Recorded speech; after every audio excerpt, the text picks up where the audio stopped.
At 38, Jordan Miles had spent 2 decades outworking the ceilings built to hold him down. From a cramped apartment above a tire shop to boardrooms that smelled of leather and glass, he had learned the slow grammar of power paperwork, exact numbers, irrefutable temper sheathed. Today, he carried the proof of that discipline in a leather portfolio, a cashier's check earned over 6 months of strategy work that had stabilized a logistics company during a volatile merger. What follows is not just a story about a bank lobby and a torn piece of paper. It's about the stubborn architecture of bias and how one person can turn a private injury into a public reckoning. If this kind of story moves, you stay with it. There's a reason courage becomes contagious. Morning heat pressed against the glass of Hamilton Trust's Main Street branch, a sheen of sun sliding down marble. Jordan took his place in line, measured and unhurried, the kind of composure that comes from knowing every digit will match the ledger. Ahead, an elderly woman with silver hair squinted at a deposit slip. He guided her pen with patient clarity, then stepped forward when the counter opened. The check, clean, crisp, incontestable, crossed the polished surface. Procedure began exactly as it always did. A teller's careful glance at the amount. A small pause that wasn't quite professional curiosity. The walk to the glass office where the branch manager, Gregory Haynes, reviewed paperwork as if suspicion were a performance. Jordan knew the choreography. A large deposit triggers a second look. For some customers, the second look arrives already loaded. Haynes emerged with the paper held aloft like contraband. He was tall, trim, and practiced at the thin smile that says no before any word is spoken. The lobby's quiet shifted. Counting machines, softened shoes found more careful rhythms. Jordan stood straight, hands, visible, voice even. He offered the verifications anyone in banking would recognize: the issuing institution, the project's scope, the CFO, who could confirm it in seconds. The air did not change. There are gestures that do more harm than shouts. Haynes chose one of them. The check split with a slow, deliberate tear, then quartered each fragment a small white flag that signaled nothing like surrender. The accusations that followed carried the weight of a practiced script fraud policy, protection, the bureaucrat's vocabulary of disdain. A security guard's posture tightened, heads turned without turning. The elderly woman Jordan had helped pressed a hand to her mouth. Jordan gathered the remnants with the same care he used to gather contracts. The action was a ritual now, back straight, breath measured, silence as armor. Rage had its uses, but not here. Not yet. On the steps outside, he let the heat wash over him until it steadied his hands. The portfolio closed with a quiet click. He had planned to spend the morning clearing email. Instead, he made a call. When influence is real, it arrives looking ordinary. Rebecca Sloan, corporate counsel for Hamilton's parent company, was 5 blocks away, finishing a quarterly operations review at a downtown hotel. Michael Avery, regional executive director, was with her, walking through audit notes before an afternoon site visit. The timing for once bent in the right direction. Jordan's message was plain: a policy breach, a reputational risk, an urgent need to witness the facts on the ground. No theatrics, no threats, just the precise language that forces institutions to look at themselves. 10 minutes can be far-fetched in a novel. In a city grid at midday, 5 blocks is a brisk walk and an elevator ride. When the glass doors swung wide again, the posture of the lobby recalibrated. Rebecca's briefcase was the kind that only appears when decisions are recorded. Michael's ID badge caught the light like a signal. The teller's fingers paused above her keyboard. The manager's face learned a new shade of color. Jordan did not raise his voice. He did not need to. He summarized the sequence: deposit presented, verification offered, document destroyed, public accusation. He pointed to the camera domes in the ceiling, to the clock above the rate board, to the witnesses whose eyes had not yet settled. Rebecca asked to see the incident area, then the binder of procedures Haynes was supposed to follow before denying a transaction. Michael requested the internal escalation log that should have been opened the moment a fraud concern was declared. Pages did not materialize. Explanations did. Institutions break faith in small, consistent ways. The torn check was a spectacle. The deeper failure lived in the absence of process, no secondary call to the issuing bank, no hold placed pending review, no documentation of the refusal. Rebecca took notes with the implacable calm of someone adding lines to a report that would travel far beyond a branch manager's office. Michael spoke quietly into his phone, aligning HR compliance and security. Jordan stood in the center of the floor, not as a supplicant, but as a mirror. When the conversation ended, it ended with signatures. Haynes was relieved of duty pending investigation and escorted to collect his personal items. The teller, who had escalated without following protocol, was placed on administrative leave. The lobby exhaled. A few customers clapped, once, then thought better of it. The elderly woman reached for Jordan's arm with a gratitude that felt heavier than thanks. Justice, when it does arrive, often looks procedural. Yet even as the immediate wrong was addressed, another current stirred. From a seat near the exit, the silver-haired woman fixed Jordan with a steady look that carried more years than the bank had ledgers. There were other stories, she said softly. There had been stories for decades. They did not fit neatly on forms. They left no clean audit trail. If he wanted to hear them, she would boil coffee and open a folder she had kept since 1985. The portfolio at Jordan's side felt heavier. The sun outside had climbed, the street sounded unchanged, the world looked the same. But something had shifted.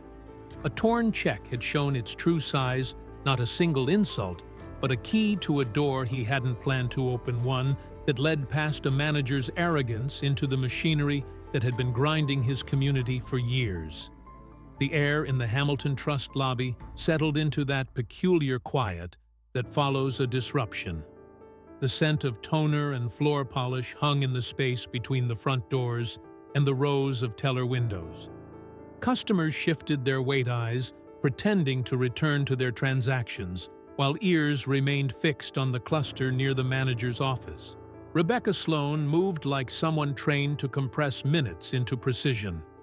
Her briefcase hit the counter with a muted thud. Michael Avery, taller by a head, scanned the room with the measured calm of an auditor counting variables. Jordan stood to one side, portfolio still in hand, letting the shape of the scene settle into memory.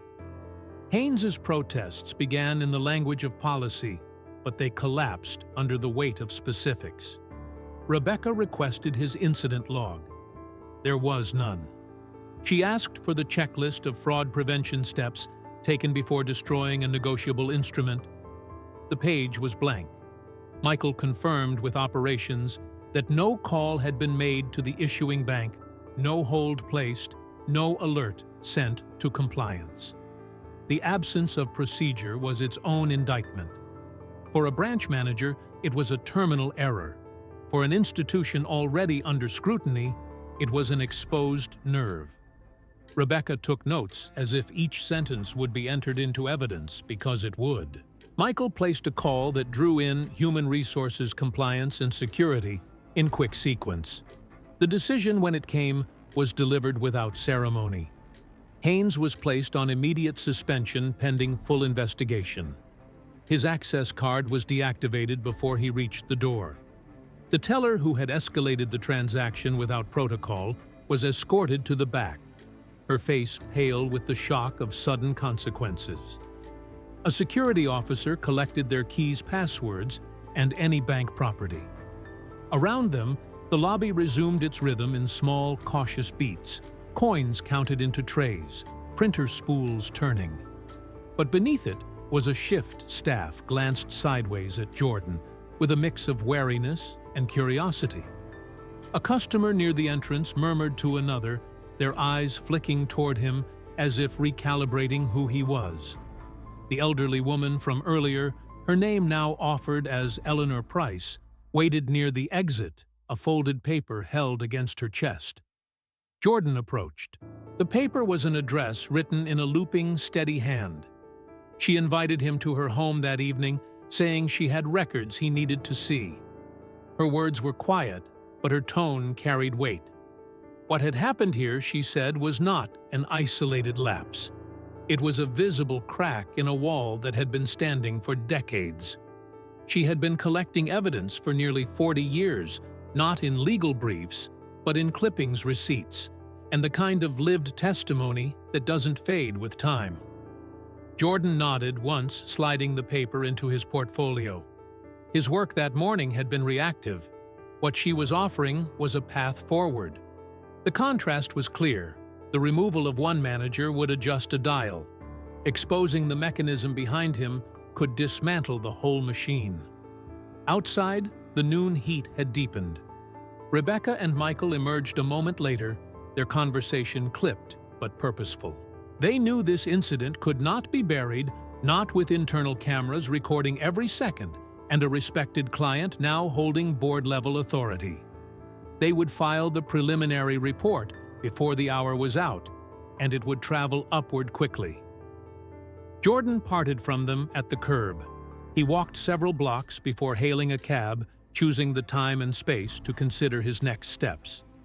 The immediate victory, public accountability, swift suspension, was only a surface win.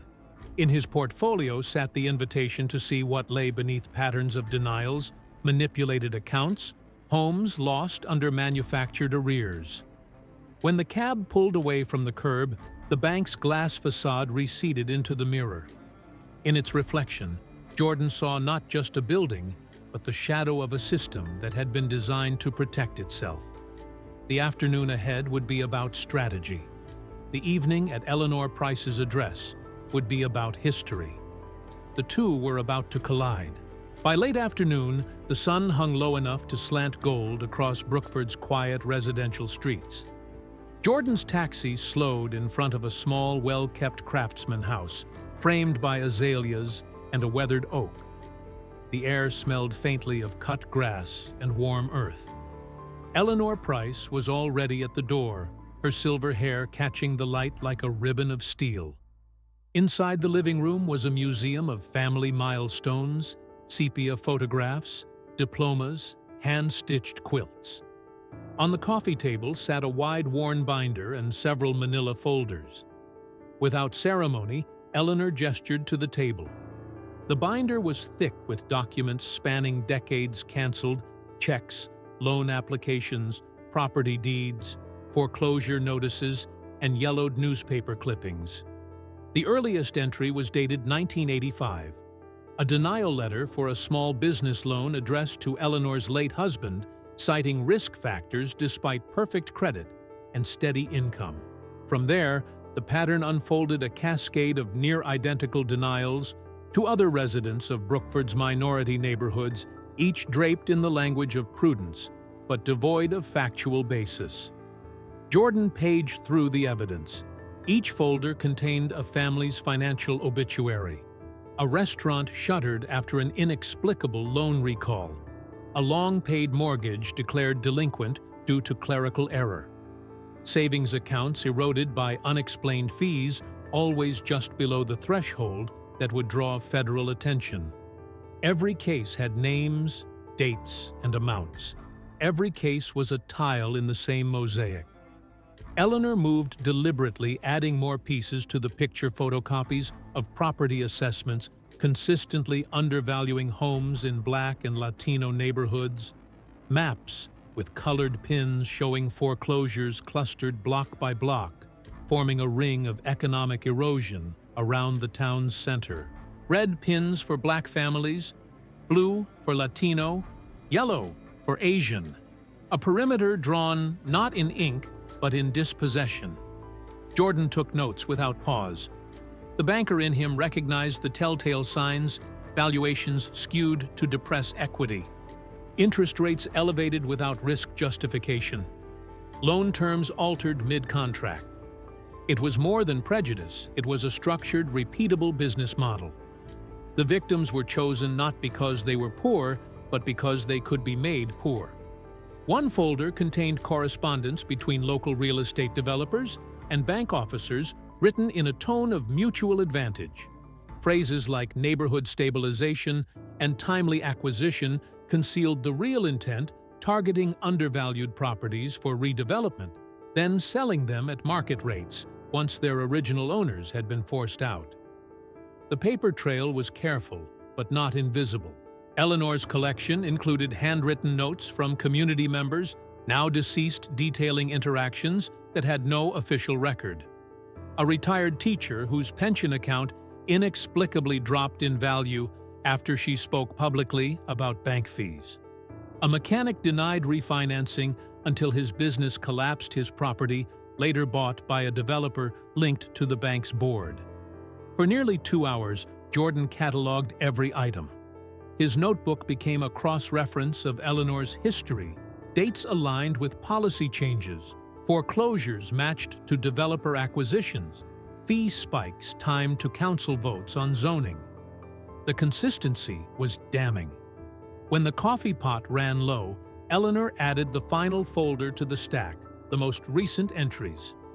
Here the names were people Jordan knew, fellow business owners, community leaders, even a church treasurer. The same tactics persisted, updated only in terminology and technology.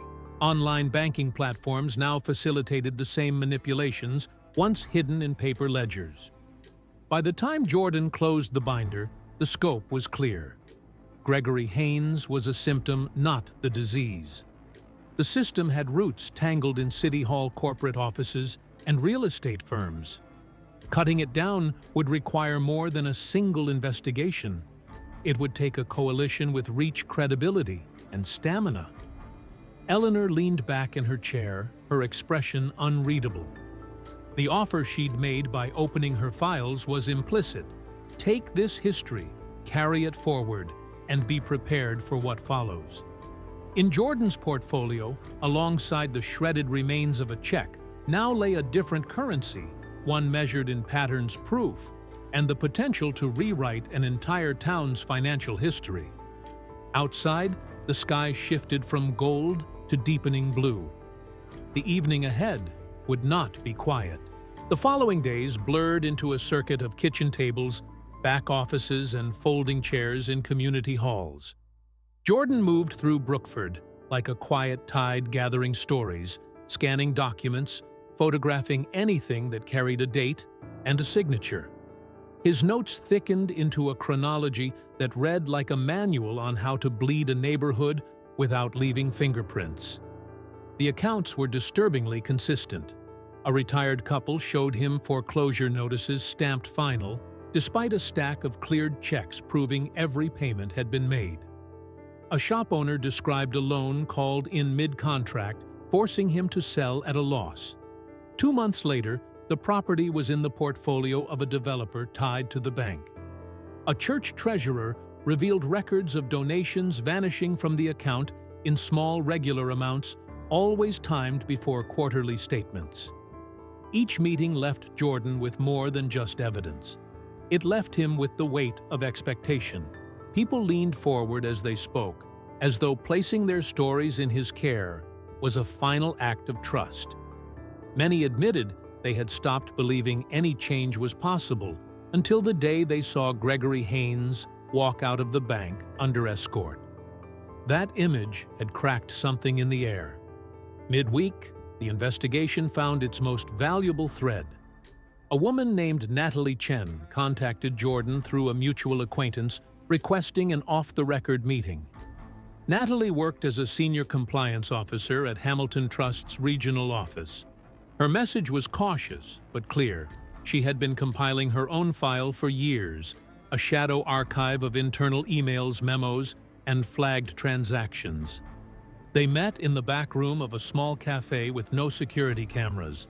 Natalie's folder was thin, but dense excerpts from internal audits never filed with regulators, policy drafts, annotated with instructions to maintain neighborhood stability and prioritize future development, partners language Jordan had already seen in Eleanor's records. There were also access logs showing whose credentials had been used to alter loan terms and payment histories. The patterns aligned almost too neatly. The same executives, the same developers, the same council members appeared again and again, often connected through shell companies. It was a lattice of influence designed to survive individual exposure by keeping the network's roots deep and tangled. By Thursday night, Jordan's living room looked less like a home and more like a war room. Maps were tacked to the walls, red lines connecting neighborhoods to bank branches, branches to developers, developers to council votes. Sticky notes marked key transactions, each linked to a date and a name. Natalie's data was slotted alongside Eleanor's history, creating a timeline that stretched across nearly 4 decades. The response from the other side began subtly. A sedan with tinted windows started parking 2 houses down from Jordan's. The same car appeared near the cafe where he met Natalie, then again outside the community center where he spoke with small business owners.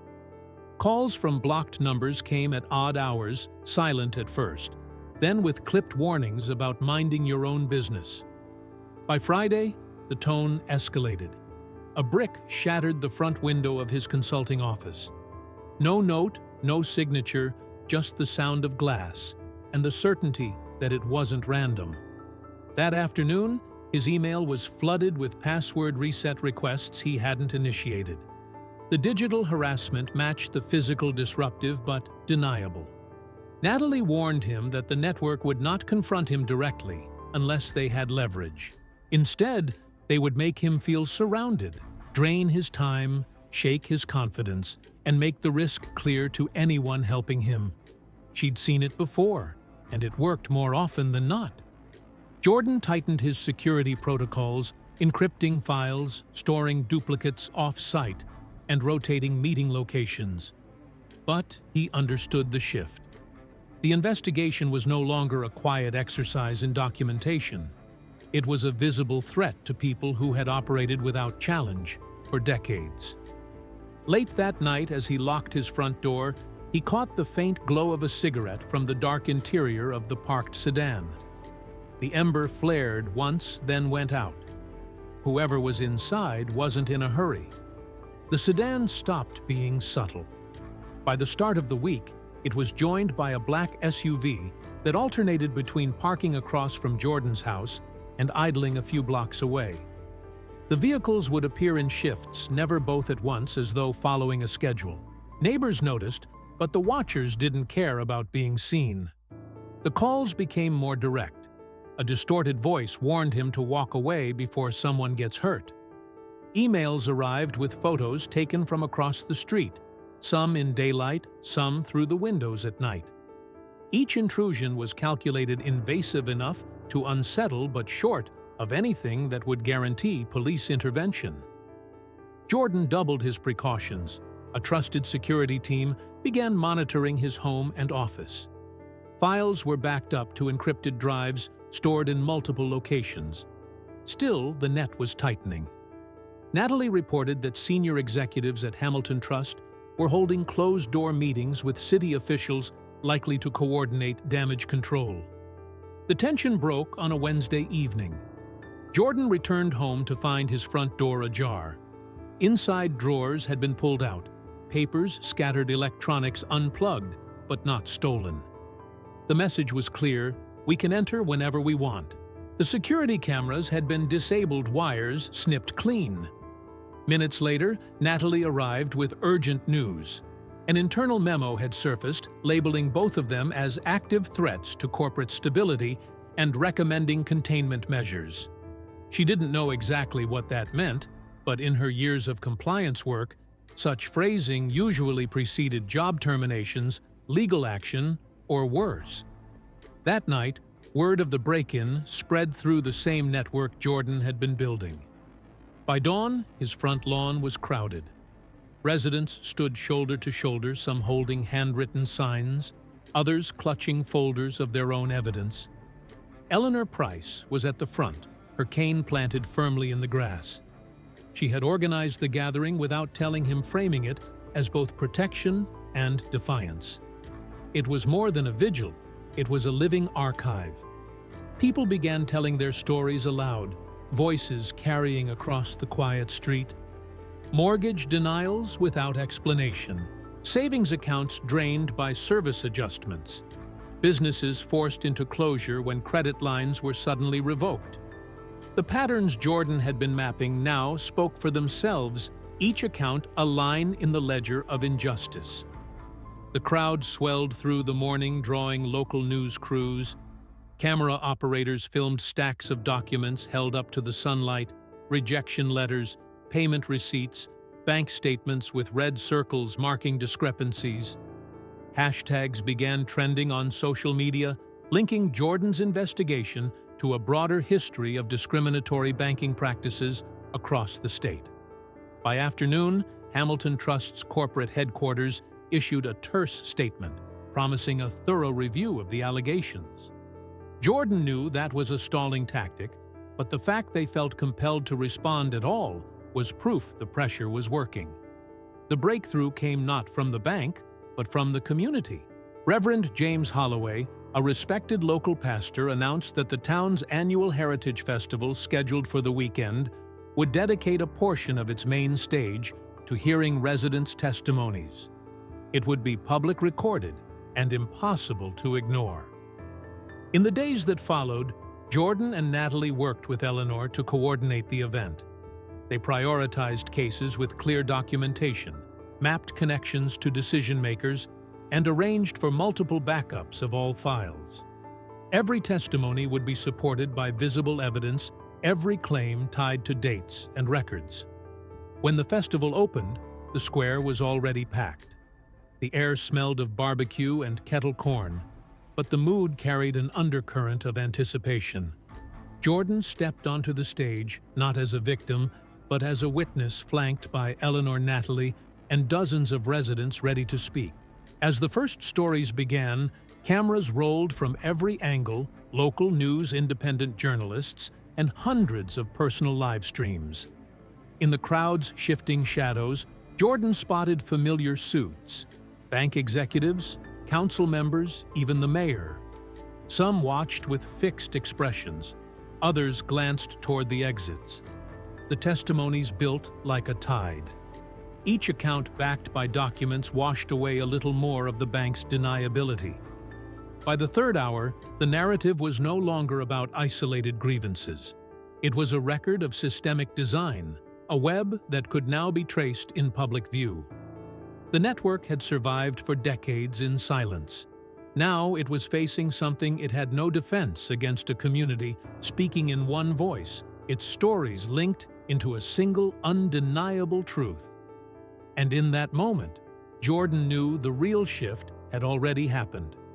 Even if the fight ahead was long, the fear that had kept people quiet had been broken. The machine was exposed. The festival stage became a courtroom, and Brookford's verdict was unanimous.